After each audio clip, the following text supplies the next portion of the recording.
Magandang araw po sa inyong lahat mga kababayan at welcome back. Dito po sa PNR at ito nga mga karibin natin, Tore, umalma na. Nako, matinding utos ng ombudsman. Lagot lahat. Yan mga kababayan, patungkol po riyan ng ating alamin. At bibigyan ng komento ngayong araw na ito. Pero bago pong lahat, kung bago ka pa lang at di pa po nakapag-subscribe sa ating munting channel, please don't forget to subscribe. At palike na rin po ng video ito. Maraming salamat po. At ito na nga, simulan na po natin to. Sawa na ang bayan ko sa magnanakaw na tao.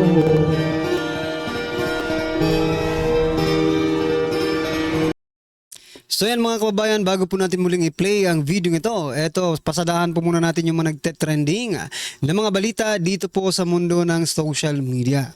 At dahil nga po mga kababayan ay eleksyon na po sa Lunes, eto mga kababayan, paalala po sa lahat ng boboto sa araw ng eleksyon. Eto po mga kababayan, mula po ito kay Peter Obi, no? Former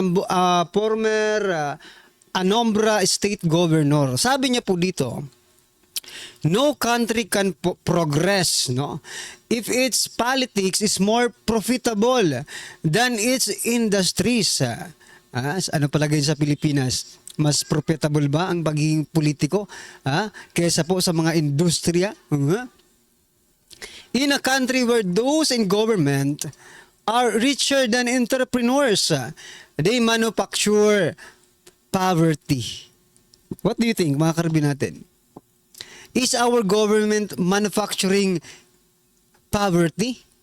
Meron naman tayong tinatawag na Poverty Alleviation Department, di ba? Yung departamento ni Gadon. But, si Gadon po naniniwala that yung kahirapan ay katang-isip lamang mga kababayan. So is Gadon, the manufacturing poverty, mga karabin natin, no? Sa bagay, kung titingnan mo talaga ang Pilipinas, di ba? Yung iba nga tatakbo at nangangako na yung sweldo nila ay ipamimigay doon sa mga mahihirap na mga estudyante. Yeah? Pero paano sila magkikita, 'di ba, sa politics? No? I think politics is really profitable, no, dito sa Pilipinas. Mga kababayan. Kasi hindi ito magbibitaw, no? Ito mga bilyonaryo, mga milyonaryo, mga kababayan, no? Hindi po 'yan magbibitaw ng mga kanilang pera, di ba? If it's not profitable, if the politics is not profitable, di ba? And that's why they manufactured poverty, no? Yan, puro ayuda na lang, ayuda. Wala na tayong pag-asa, mga kababayan, puro na lang ayuda, di ba? Walang trabaho, sige lang, ayuda lang. They are manufacturing poverty. Why? These people, no, na inaayudahan nila ay patuloy na magiging mahirap hanggat hindi po yan nakakahanap ng trabaho. Hanggat hindi po yan nagtatrabaho. That's why they are manufacturing poverty. Kita nyo na?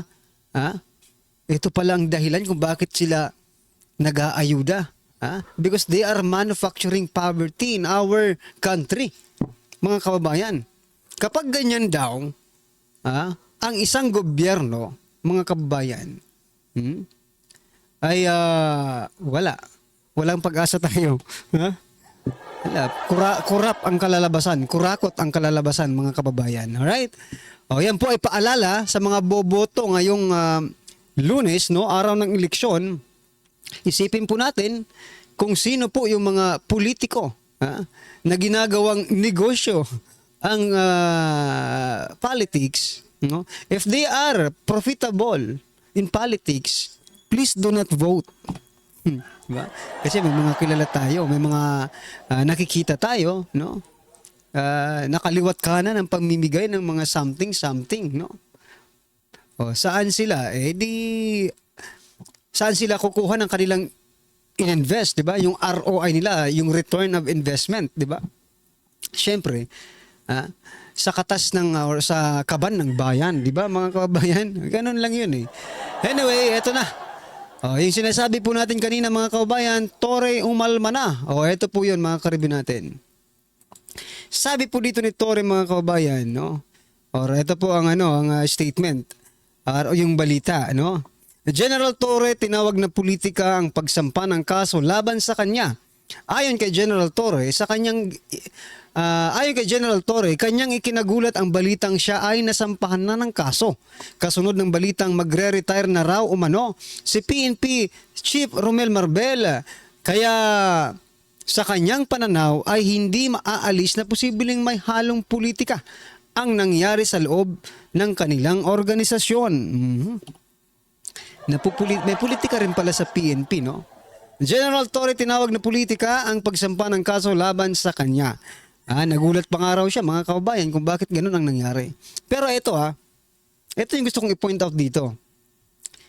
Kasunod ng balitang magre-retire na raw umano si PNP Chief Marbel. So what is the connection ng pagre-retire ni PNP Chief Marbel sa pagsampa ng kaso sa kanya? Ibig sabihin, General Torre is assuming, no, that he will be the next PNP chief. Ganun ba yun, mga kababayan? Correct me if I'm wrong, kasi parang ganun po ang lumalabas. Parang lumalabas po dito, pinulitika siya ng mga kasamahan niya sa PNP because, ito, opinion ko lang po ito, no, based on what General Torres statement, no? Pinulitika po siya ng kanyang mga kasamahan sa PNP because General Marbel is magre-retire. And maybe General Torres assuming that he is the next PNP chief.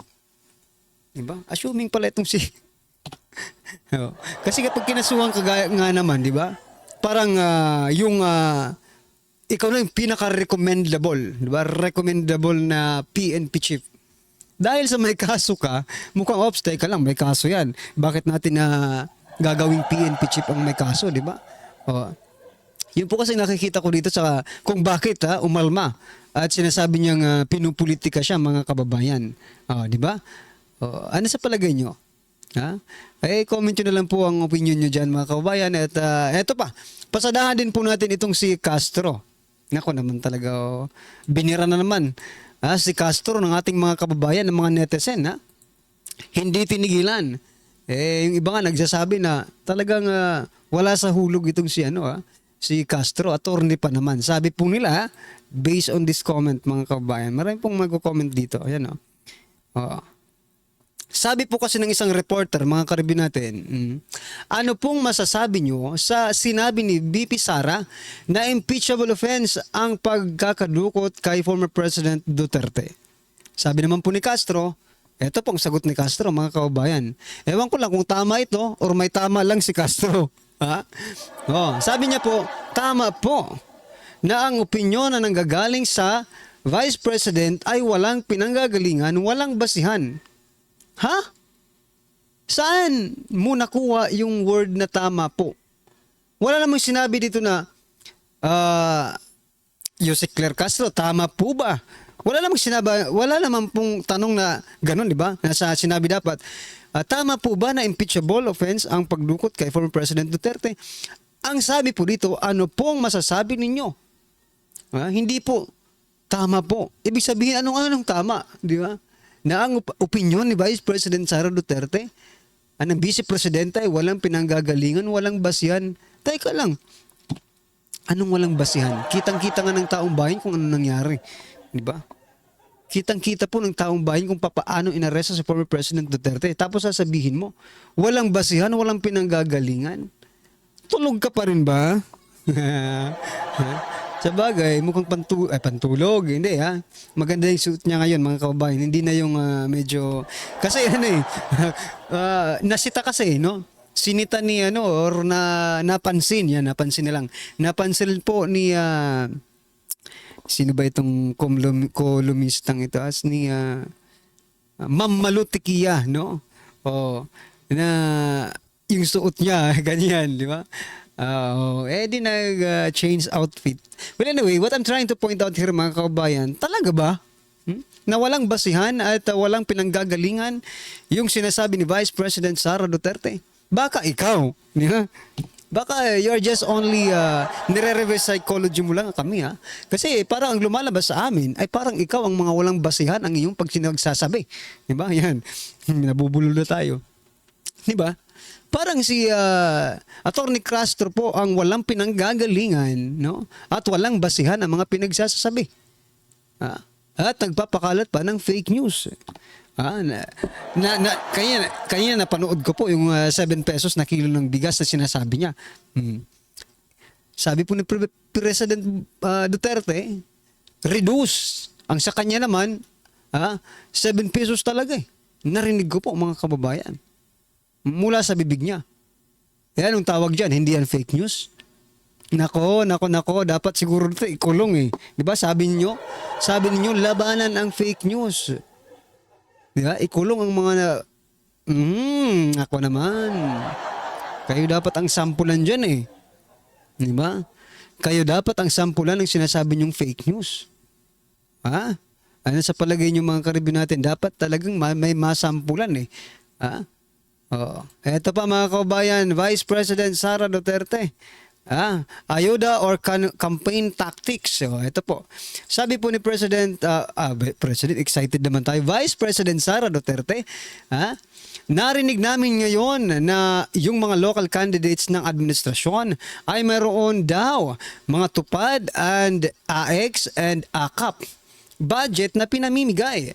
Ang DSWD ay binigyan ng exemption sa mga ayuda programs nila. So lumalabas na parang ang legal vote buying ang nangyayari ngayon. Correct. 'Di ba? Yan ang sinasabi natin. Bakit kasi itong COMELEC chairman natin, no? Pinayagan pa ang pamimigay ng ayuda.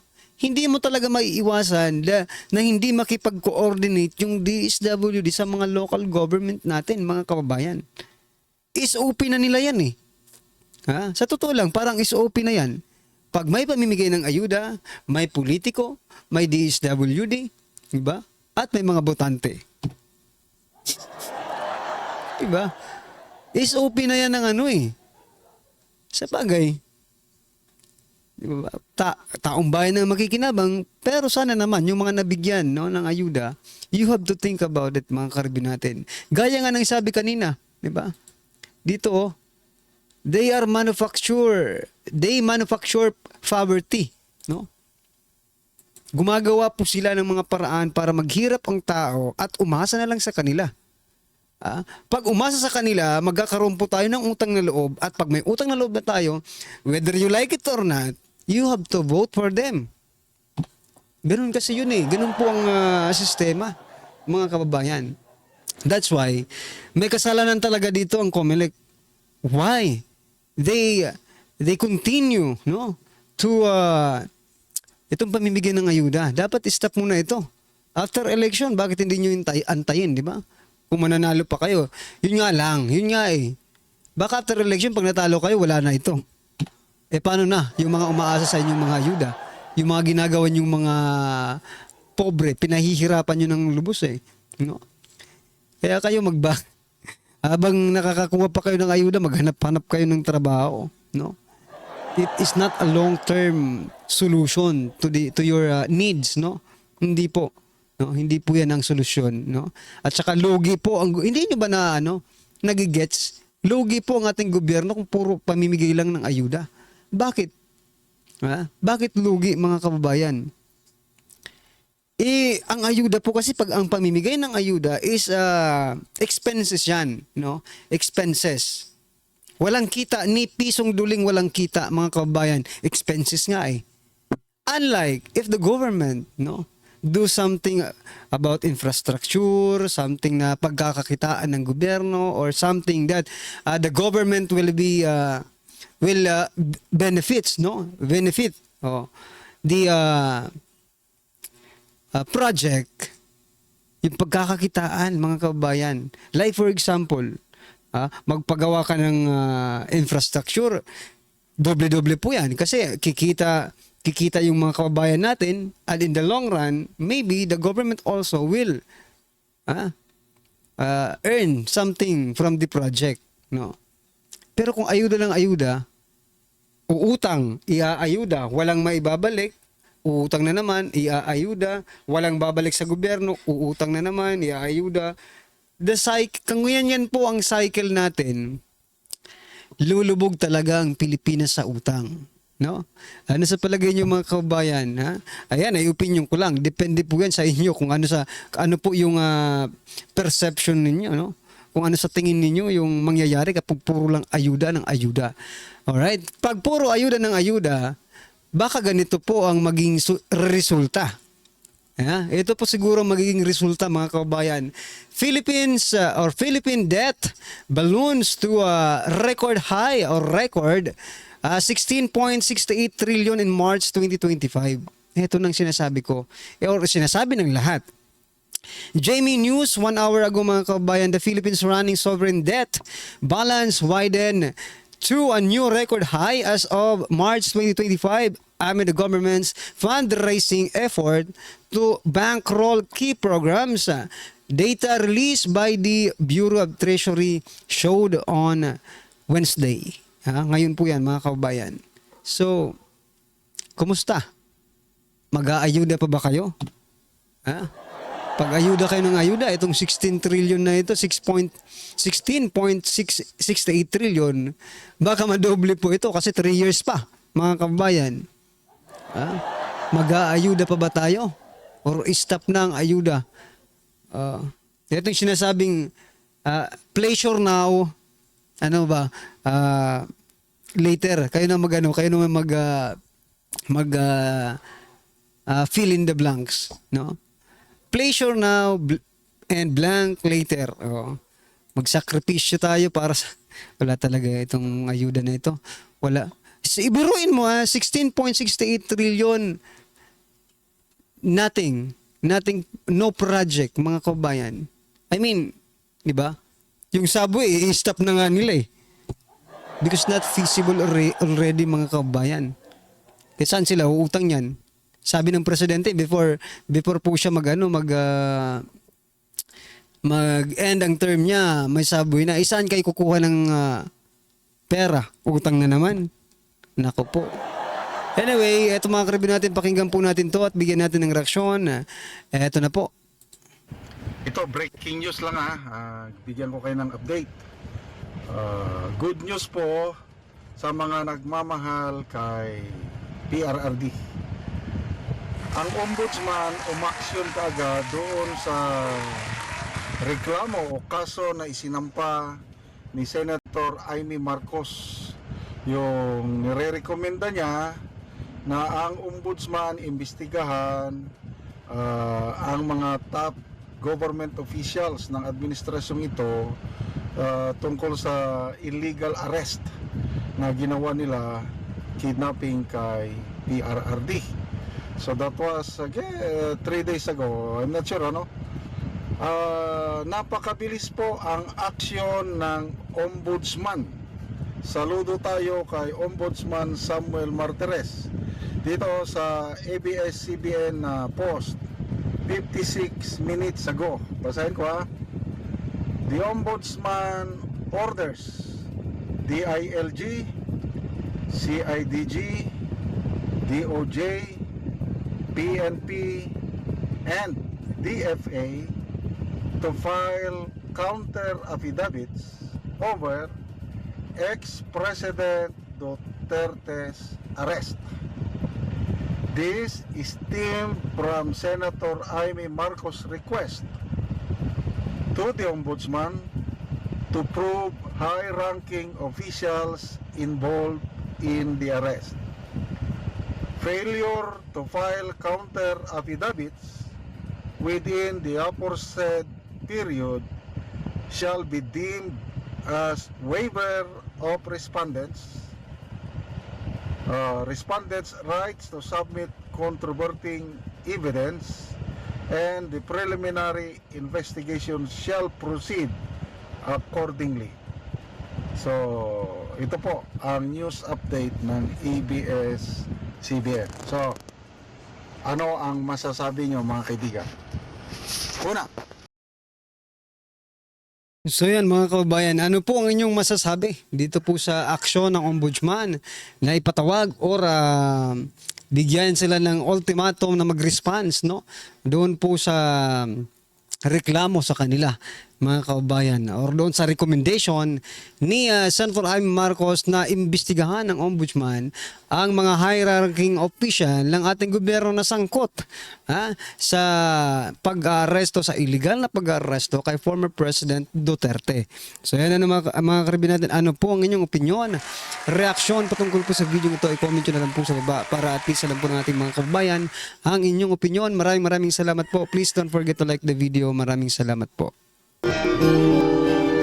Sawa na ang bayan ko sa magnanakaw na tao.